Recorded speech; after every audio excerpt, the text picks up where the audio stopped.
하나님의 말씀 같이 보도록 하겠습니다. 마가복음 1장 14절에서 18절까지의 말씀입니다. 마가복음 1장 14절에서 18절까지의 말씀 함께 나누도록 하겠습니다. 제가 먼저 읽겠습니다. 함께 교독하도록 하겠습니다. 요한이 잡힌 후 예수께서 갈릴리에 오셔서 하나님의 복음을 전파하여 이르시되 때가 찼고 하나님의 나라가 가까이 왔으니 회개하고 복음을 믿으라 하시더라. 갈릴리 해변으로 지나가시다가 시몬과 그 형제 안드레가 바다에 금을 던지는 것을 보시니 그들은 어부라. 예수께서 이르시되 나를 따라오라. 내가 너희로 사람을 낚는 어부가 되게 하리라 하시니 함께 읽겠습니다. 곧 그물을 버려두고 따르니라. 아멘. 베드로처럼 그물을 던져라 라는 제목으로 함께 하나님의 은혜를 나누고자 합니다. 마가복음 1장 14절 말씀에 보면 요한이 잡힌 후라는 말씀이 있습니다. 요한이 복음을 전했으나 예수님을 간절히 기다림으로 인해서 세례를 베푸면서 회개운동을 하면서 주님을 기다렸으나 그에게 찾아온 것은 어떻게 보면은 감옥에 갇히는 그런 일들이 찾아왔습니다. 세상적인 눈으로 바라봤을 때는 참으로 헛되다. 마치 토마스 선교사님이 한국까지 와서 복음을 전하러 그 많은 재정을 후원받아서 복음을 전하기 위해서 와서 이 땅을 왔는데 오자마자 한 일이라고는 성경책 고작 성경책이나 던져주고 목숨을 잃어버리는 것을 보았을 때 아마 다시는 이런 정책을 하지 말아라고 영국에서 아마 그런 정말 불만의 소리와 그 다음에 안타까움과 함께 비난의 소리가 솟구쳤지 않았을까 싶은 생각이 듭니다. 세례 요한도 하나님의 마음으로 광야에서 그런 믿음의 삶을 살아가고 회개운동을 일으키고 많은 사람에게 복음을 전했지만 감옥에 갇히는 일이 찾아오고 맙니다. 그러나 예수님께서는 요한이 잡힌 시점을 기점으로 하여서 갈릴리에 오셔서 복음을 전하기 시작하십니다. 하나님의 나라의 감점에서 있어서는 또 다른 하나님의 시간의 때, 하나님의 또 다른 페이지가, 하나님의 또 다른 역사의 페이지가 열리고 있는 시점이라는 것을 우리가 알 수가 있습니다. 그러므로 우리는 때로는 우리의 눈에는 좋아 보이지 않아도 온전히 하나님을 신뢰함으로 하나님의 때에 하나님께서 하나님의 방법으로 하나님의 일들을 하신다는 것을 믿고 순종하고 그리고 하나님을 높여 찬양할 수 있어야 될 줄로 믿습니다. 때는 우리가 이해가 되지 않을 때 사실 어떻습니까? 원망이 나옵니다. 하나님 왜 이렇습니까? 지금까지 기도한 것이 무슨 소용이 있겠습니까? 이제 와서 이런 일이 일어나면 어떡합니까? 이런 고백과 이런 생각이 우리의 마음속에 물밀듯이 파도처럼 우리를 덮쳐올 수도 있습니다. 그러나 하나님의 일은 하나님께서 하십니다. 하나님은 하나님이십니다라는 이 고백으로 온전히 하나님을 신뢰하며 모든 영광을 모든 찬양을 하나님께 올려드려야 될 줄로 믿습니다. 예수님께서 갈릴리 지역으로 가셨습니다. 이 갈릴리 지역은 어떻게 보면은 학식 있고 종교적으로 경건하고 권력과 부귀를 가진 사람들이 주로 살던 곳이 아니었습니다. 그런 곳은 유대 땅 지역 예루살렘이었겠죠. 그러나 갈릴리는 사람들로부터 무시와 천대와 조롱을 당하던 사람들이 머물던 곳이었습니다. 공교롭게도 예수님께서는 저희가 지금 마가복음 1장 14절을 읽고 있지 않았습니까? 근데 12절 13절 말씀에서는 예수님께서 성령에 이끌려 광야에서 시험 받는 본문이 나오는 곳입니다. 광야에서 시험을 마치시고 난 다음에 40일의 금식 기도를 마치신 다음에 찾아간 곳이 바로 이 갈릴리 지역으로 예수님께서 가신 것이었습니다. 이것은 예수님은 교만한 자에게가 아니라 겸손한 자에게 찾아가시는 분이라는 것을 우리로 하여금 생각나게 하시고요, 고통하여 신음하는 자의 기도를 드리는 자에게 다가가시는 분이라는 것을 기억하게 합니다. 하나님은 사람을 외모로 보지 아니하시고 부한자든 가난하든 간에 성실함과 주를 향한 신실함을 붙들려야 하는 중심을 보시는 분이라는 것을 생각하게 합니다. 가진 것으로 사람을 판단하지 아니하시고 한 영혼을 천하보다 귀하게 여기시는 분이시라는 것을 우리로 알게 하십니다. 예수님께서는 이렇듯 광야에서 40일의 금식 기도 후에 성령에 이끌려 시험을 마치신 후에 이 지옥으로 가셔서 심령이 가난한 자에게 가셔서 하나님의 나라와 회개함과 복음을 선포하기 시작하셨던 것입니다. 예수님께서는 갈릴리 해변을 또 거니십니다. 그러시다가 베드로를 만나십니다. 누가복음 5장 말씀에 보면 예수님께서 베드로를 사명으로 부르시는 장면이 조금 더 자세하게 나오고 있습니다. 누가복음 5장 5절에서 6절 말씀인데요, 함께 합독하도록 하겠습니다. 시작. 말씀을 마치시고 시몬에게 이르시되 깊은 데로 가서 그물을 내려 고기를 잡으라. 시몬이 대답하여 이르되 선생님, 우리들이 밤이 새도록 수고하였으되 잡은 것이 없지만은 말씀에 의지하여 내가 그물을 내리리이다 하고. 이 본문을 보면 베드로는 밤이 새도록 고기를 잡았습니다. 베드로는 어부이지 않습니까? 더 많은 경험과 더 많은 지식도 가지고 있고, 그다음에 힘도 베드로가 더 셉니다. 능숙능란한 사람입니다. 물고기 잡는 데 있어서요. 그러나 내 경험을 의지하지 않습니다. 그러니까 예수님께서 말씀하셨을 때 분명히 마음이 뜨거워졌을 거예요. 냉랭했다면 순종하지 않았겠죠. 왜냐하면 내 경험보다 내 지식보다 못한 분, 전문가가 아닌 사람이 와서 조언을 하니까 분명히 마음이 냉랭했다면 따라가지도 않고 오히려 코웃음을 쳤을 것입니다. 그러나 그렇게 하지 않고 마음에 감동이 오니까 이분은 범상치 않은 분이시다라는 것을 알아볼 수 있는 눈이 있었던 사람. 교만한 사람은 못 봅니다. 못 봅니다. 하나님이요 가려놨어요. 화영검으로 가려놨기 때문에 눈이 높고 마음이 교만한 사람은 절대로 볼 수 없습니다. 근데 하나님께서는 베드로의 삶을 아셨기 때문에 찾아가신 거였죠.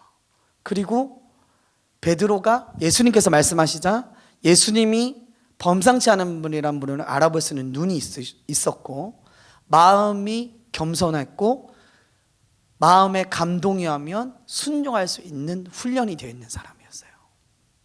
하나님은 과거의 삶을 보셨습니다. 니고데모에게 네가 나무 아래 있을 때 내가 너를 보았다. 네가 기도하던 모습을 내가 너를 보았다 라고 말씀하셨던 것처럼 베드로의 과거의 삶을 아셨기 때문에 찾아가셨고 말씀하셨습니다. 그때 베드로의 마음은 감동이 왔어요. 그래서 내 경험과 내 지식이 아니라 하나님의 주시는 감동에 따라 움직여야 되겠다는 생각이 들고서 그물을 깊은 데로 가서 던진 것입니다. 그러자 기적이 일어났다는 것이죠. 기적이 일어났습니다. 저도 경험을 했었고요. 그리고 성도님들로부터 이런 간증을 제가 듣기도 했었습니다. 어떤 간증이냐면 인간관계에 있어서 교회에서나 아니면 교회 밖에서나 비즈니스를 할 때나 대부분 시험거리에 들거나 할 때 대부분 해결 방법은 이미 알고 있다는 거예요. 성도님이 많이 알고 계시다는 겁니다.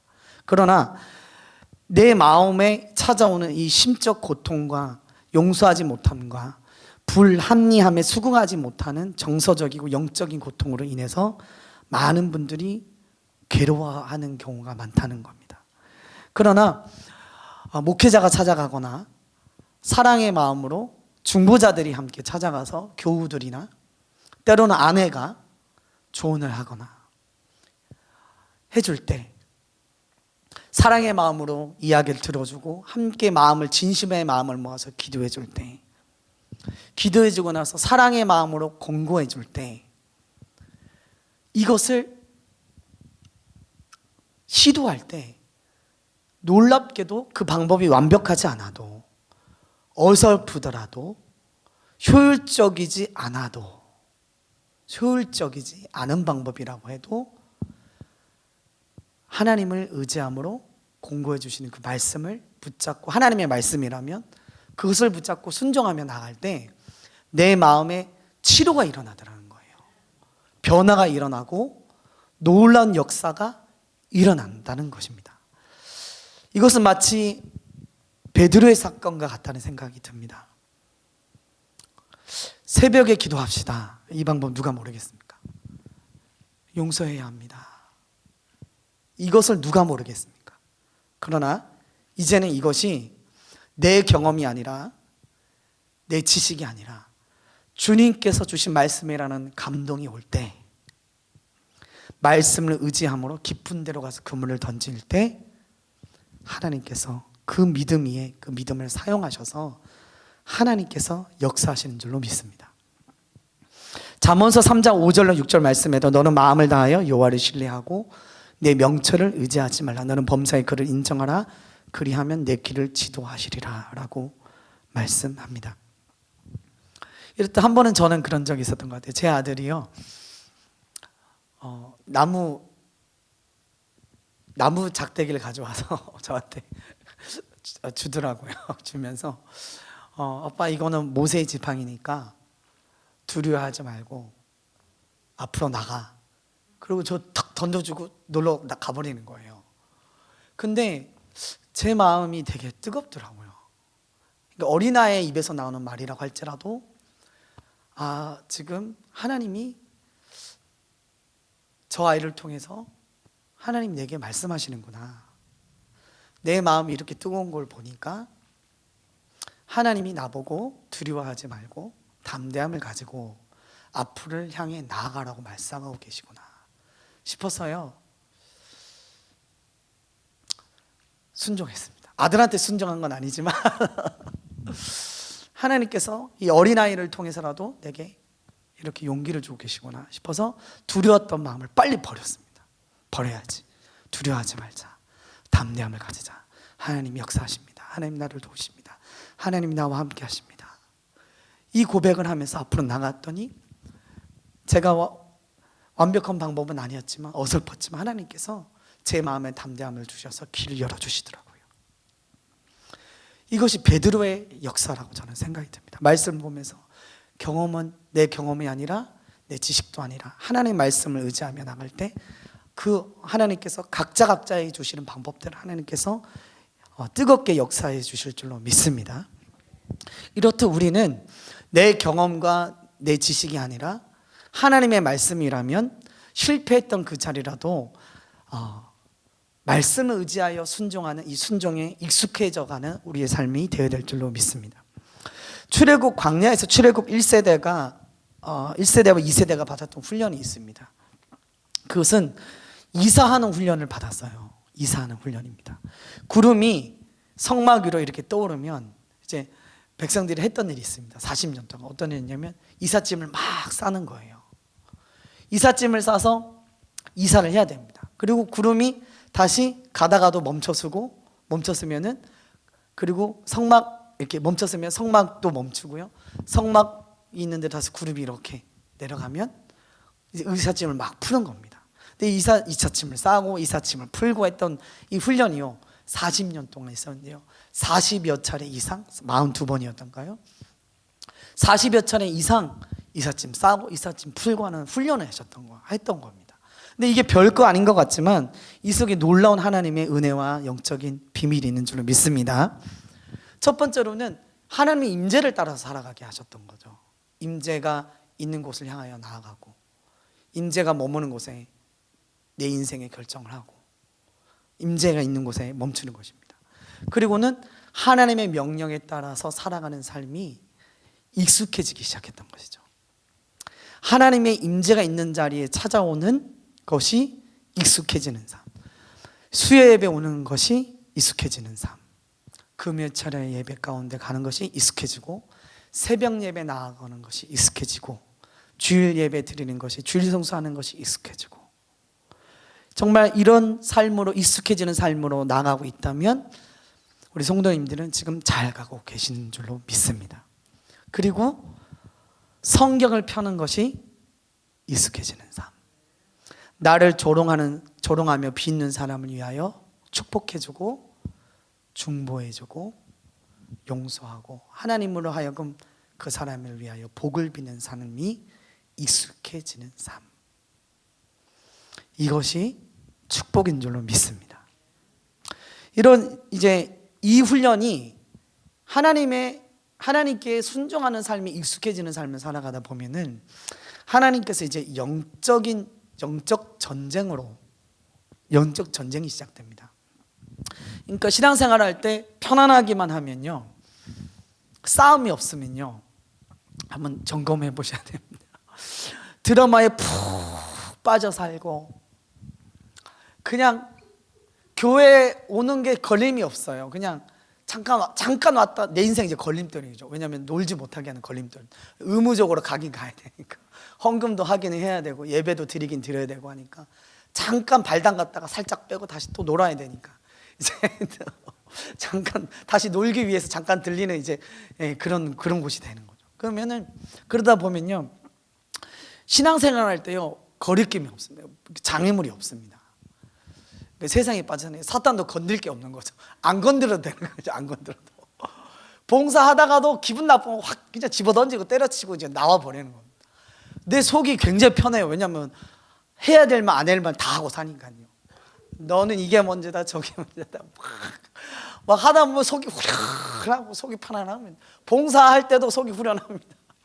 거리낌이 없습니다. 영적 전쟁이 없습니다. 그러나 영적 전쟁이 시작되면요, 봉사했는데 어려움이 찾아와요. 그럼 어떻게 하면 입을 다물어야 됩니다. 참아야 됩니다. 그러니까 속에 부글부글 끓습니다. 내가 이걸 해야 되나 말아야 되나, 이거 해야 되나 말아야 되나. 막 갈등이 시작하고 고통이 따라옵니다. 근데 고통이 따라올 때 베드로처럼 말씀을 의지하여 순종하면 그 가운데서 어떤 기적이 일어나면요, 하나님을 만납니다. 영적 전쟁, 그러니까 가나안 땅에 광야에 있다가 하나님 순종하는 삶에 익숙해지다가 가나안의 약속의 그 축복을 하나님께 주시려고 할 때 이 가나안 정복 전쟁이 시작되는 거거든요. 영적 전쟁이 시작되는 겁니다. 근데 이때 그냥 이제 물러서는 게 아니라 이때는 못 물러서요. 갈 데가 없다는 걸 알게 됩니다. 이게 처음에는 그냥 때려쳐다가도가요, 하나님이 가만두시질 않거든요. 그 다음부터는 갈 데가 없어요. 도망갈 데가 없습니다. 하나님 무서운 하나님. 그때는 이제 영적 전쟁에서 이제 조금씩 훈련을 하면서 승리를 해야 되는 삶으로 가는데요, 그때 이제 막 마음에 부대낌이 오고 쓰라림이 옵니다. 근데 그러나 그때 하나님이 말씀을 붙잡고 기도하며 나아갈 때 하나님을 대면하게 되는 놀라운 은혜가 있을 줄로 믿습니다. 이사야서 6장에 보면은 하나님께서 이렇게 이사야가 하나님을 대면합니다. 그리고 나면은 내가 얼마나 큰 죄인이라는 것을 깨닫게 되는 것이죠. 이 말씀에 의지하여서 순종하고 나서 베드로가 예수님의 신성을 경험합니다. 하나님이 얼마나 거룩한 분이신지, 예수님이 어떤 분이신지, 예수님의 능력 앞에서 내가 얼마나 큰 죄인인지. 베드로가 잘 훈련받았고 그래도 믿음 안에서 성경에는 안 나왔지만 믿음으로 훈련받았던 사람이라는 증거가요, 이 그물을 던졌고 말씀에 의지하여 그물을 던졌고 이 어마어마한 불을 얻잖아요. 그물이 찢어질 것 같을 정도로, 한 사람이 다 끌어올릴 수 없을 정도로 물고기 잡은 게 부이지 않습니까? 보통 이제 어마어마한 감당할 수 없는 풍요를 만나면 사람들이 이제 눈이 뒤집어지거든요. 이제 눈이 뒤집어지면서 이제 그 풍요에 취해버립니다. 풍요에 취해버려서 하나님 눈에 안 보입니다. 근데 베드로는요, 놀랍게도 어마어마한 불을 얻게 되고 난 다음에 하나님이 눈에 보였어요. 그 내 죄가 깨달아졌습니다. 내가 얼마나 큰 죄인이라는 것을 깨닫고 나는 주님 옆에도 있기에 합당치 않은 사람인 것을 알게 되고 주여 나를 떠나소서라고 하나님 앞에 납작 엎드리게 되는 것이죠. 큰 공로를 경험하게 됐을 때 내 죄가 깨달아지고 하나님을 만나는 놀라운 축복의 은혜를 베드로는 경험하게 됩니다. 이렇듯 이제 이것이 공통적인 이제 현상인데요. 베드로도 그랬죠. 하나님의 능력을 경험하고 나서 내 죄를 깨닫죠. 이사야도 6장에서 천상의 예배 하늘 보좌를 보고서 내 죄를 깨닫죠. 그다음에 마태복음 5장에서 7장까지 산상수훈에서도요. 예수님이 억소리가 나는 말씀을 이제 선포하십니다. 뭐 눈을 빼버려라, 손을 잘라라, 주여 주여 하는 자마다 천국에 들어갈 것이 아니라 다만 내 아버지의 뜻대로 행하는 자에 들어가리라. 이런 말씀 앞에서 예수님이 이 말씀을 하시는 것은 이사야처럼 베드로처럼 우리를 만나 주시려고 그러신 줄로 믿습니다. 그 말씀 앞에서요, 주님을 조롱하는 것이 아니라 우리는 우리가 얼마나 큰 죄인이라는 것을 깨달을 줄로 믿습니다. 나는 죄인입니다. 나는 하나님 없이 살 수 없습니다. 주님을 바라봅니다. 주님을 의지합니다. 이렇게 하나님의 말씀을 붙잡아야 될 줄로 믿습니다. 그래서 하나님을 대면하는 놀라운 축복이 있어야 될 줄로 믿습니다. 이렇듯 이제 하나님께서는 그 출애굽 세대들도 이렇게 훈련시키셔서 역적 전쟁을 치르게 하시고, 베드로도 훈련시키셔서 정말 말씀에 의지하여 살아가는 삶에 익숙하게 하도록 그렇게 하신 것입니다. 저는 오랫동안 출애굽 1세대가 버림받은 세대라고 생각을 했어요. 왜냐하면 광야라는 곳으로 하나님께서 보내셨고 가나안 땅에는 못 들어갈 것이라고 말씀하셨기 때문이죠. 그런데 광야라는 곳이 어떤 곳이냐 하면 하나님이 모세를 훈련시키셨던 곳입니다. 그리고 다윗도 보내셨어요. 그리고 세례 요한도 광야로 보내셨고요. 사도 바울도 광야로 보내셨습니다. 그곳에서 하나님의 임재와 명령에 순종하는 삶을 살아가도록, 그 삶이 익숙해지도록 훈련을 시키셨고 사명을 주셨던 것을 보게 됩니다. 그곳에서 하나님께서는 우리를 포기하지 않으셨던 거죠. 그러니까 처음에는 노예 생활을 했기 때문에 평생의 꿈이 풍요의 땅에서 한번 살아보는 게 꿈이었던 것이죠.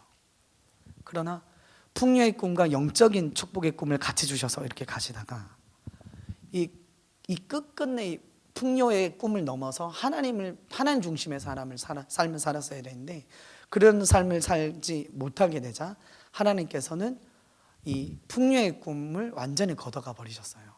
그렇다고 해서 삶을 책임지지 않으셨다는 건 아니지만 하나님께서 그 삶을 붙잡으시지만 광야에서 예배자로서의 삶을 살아가게 하셨던 것입니다. 그곳에서 이제 우리를 사랑하시고 끝까지 믿음의 삶을 살아갈 수 있도록 하나님께서 우리를 축복하신 줄로 믿습니다. 근데 그 일이 지금도 일어나고 있는 것이죠. 어떤 분은 성경에 보면은 이제 육체는 멸하고 영은 여호와의 날에 구원을 얻게 하려 합니다라는 말씀도 있고요. 어떤 분은 어떤 시기에 따라서 그런 시즌으로 살다가 광야의 삶을 살다가 다시 회복시키시는 경우도 있고요. 이 일이 지금도 하나님께서 행하시는 일입니다. 하나님께서 이제 베드로에게 또 다시 말씀하십니다. 요한복음 21장 4절로 7절 말씀에 보면 베드로가 그 많은 훈련을 받고도 예수님의 따라가는 삶을 살고 나서도 정말 예수님을 3번 부인하지 않습니까? 그러나 그때 다시 갈릴리 바닷가로 갑니다. 그때 예수님께서 베드로에게 찾아가셔서 다시 사명의 자리에서 또 그물을 배 오른편으로 그물을 던져라 이렇게 말씀하십니다. 그러니까 또 기회를 또 주시는 분이신 거죠. 또 다시 사명의 자리로 또 불러내시고 또 불러내시는 그 사랑이 정말 어마어마한 사랑입니다. 요한복음 21장 4절부터 7절까지 말씀입니다. 함께 읽도록 하겠습니다. 시작. 날이 새어갈 때에 예수께서 바닷가에 서셨으나 제자들이 예수이신 줄 알지 못하는지라. 예수께서 이르시되 얘들아 너희에게 고기가 있느냐 대답하되 없나이다. 이르시되 그물을 배 오른편에 던지라. 그리하면 잡으리라 하시니 이에 던졌더니 물고기가 많아 그물을 들 수 없더라. 예수께서 사랑하시는 그 제자가 베드로에게 이르되 주님이시라 하니 시몬 베드로가 벗고 있다가 주님이라 하는 말을 듣고 겉옷을 두른 후에 바다로 뛰어내리더라. 아멘. 예수님이요 출애굽세대를 광야에서 그냥 버려두지 않으셨던 것처럼요, 베드로도 예수님이 또다시 포기하지 아니하시고 또다시 찾아가십니다. 그러니까 베드로가요 똑같은 기적을 체험하고 나서 주님이라는 걸 깨달았습니다. 그랬더니 바닷가에서 바위 위에서 바닷물로 팍 뛰어든 거예요. 붕덩 뛰어서 예수님, 막 눈물이 막 눈물 콧물 범벅이 됐을 것 같아요. 바닷물 속에서 예수님, 나의 예수님, 막 얼마나 막 울면서 예수님께 헤엄을 치면서 갔을까요? 예수님도 아마 베드로가 예수님께 그렇게 수영을 하면서 다가왔던 장면을 못 잊으셨을 것 같습니다. 하나님 예수님께서 잊지 못하셨을 것 같습니다. 저도 잊지 못할 것 같은 장면이 한 장면이 있습니다. 왜냐하면 제가 성도님 집에 한번 신방을 한번 간 적이 있습니다. 근데 제가 가는데 맨발로 제가 뭐라고 문 밖으로 맨발로 나오시더라고요. 그렇게 아껴주시고 환대해 주시고. 근데 그게 이제 주님에 대한 마음이겠죠. 그 장면을 저는 앞으로도 못 잊을 것 같아요. 근데 예수님이 베드로가 예수님이라는 것을 알고 물에 막 배반한 베드로 아닙니까? 배반한 베드로를 향해서 예수님께서 말씀하셨을 때, 똑같이 찾아오셨을 때 예수님 향해 뛰어드는 그 모습을 통해서 예수님께서 많은 사랑을 느끼셨을 것입니다. 그렇게 그 자리에 그때 이제 고기가 153마리의 고기를 잡았었죠. 베드로 소명을 주실 때 그물을 던지고 예수님을 배반하여 떠나갔을 때 다시 그 자리로 또 찾아가셔서 그물을 던져 잡았을 때 물고기를 153마리를 베드로가 잡았습니다. 민수기 23장 19절로 21절 말씀에 이런 말씀이 있습니다. 제가 눈으로만 보시고요, 제가 읽겠습니다. 하나님은 사람이 아니시니 거짓말을 하지 않으시고 인생이 아니시니 후회가 없으시도다. 어찌 그를 말씀하신 바를 행하지 않으시며 하신 말씀을 실행하지 않으시랴. 내가 축복할 것을 받았으니 그가 주신 복을 내가 돌이키지 않으리라. 야곱의 허물을 보지 아니하시며 이스라엘의 반역을 보지 아니하시는도다. 여호와 그들의 하나님이 그들과 함께 계시니 왕을 부르는 소리가 그 중에 있도다. 아멘입니다. 우리 하나님은 거역한 자에게 또 찾아가셔서 순종으로 충성으로 보답하라고 말씀하시는, 우리에게 사명을 주시는 분인 줄로 믿습니다. 이 좋으신 하나님을 우리가 믿고 있습니다. 함께 기도하겠습니다.